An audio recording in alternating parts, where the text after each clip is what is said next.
يا أيها الذين آمنوا قوا أنفسكم وأهليكم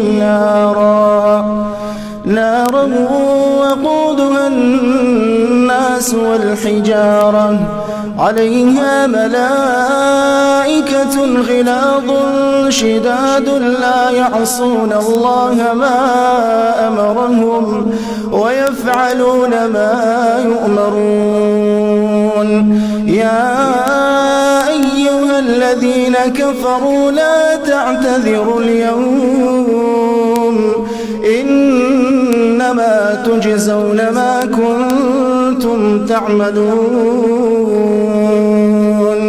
يا أيها الذين آمنوا توبوا إلى الله توبة نصوحا عسى ربكم أن يكفر عنكم سيئاتكم ويدخلكم جنات تجري من تحتها الأنهار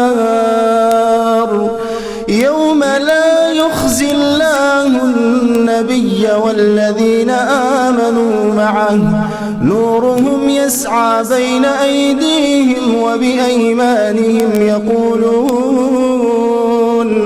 يقولون ربنا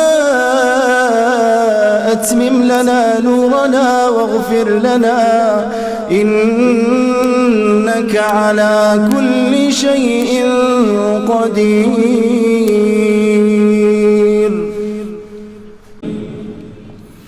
يا أيها النبي جاهد الكفار والمنافقين واغلظ عليهم ومأواهم جهنم وبئس المصير. ضرب الله مثلا للذين كفروا امرأة نوح وامرأة لوط كانتا تحت عبدين من عبادنا صالحين فخانتاهما فلم يغنيا عنهما من الله شيئا وقيل ادخلا النار مع الداخلين.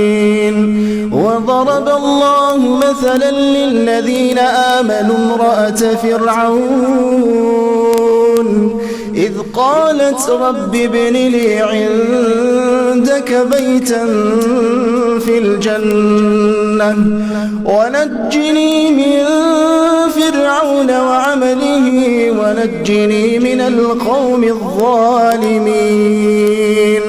ومريم ابنة عمران التي أحصنت فرجها فنفخنا فيه من روحنا وصدقت بكلمات ربها وكتبه وكانت من القانتين.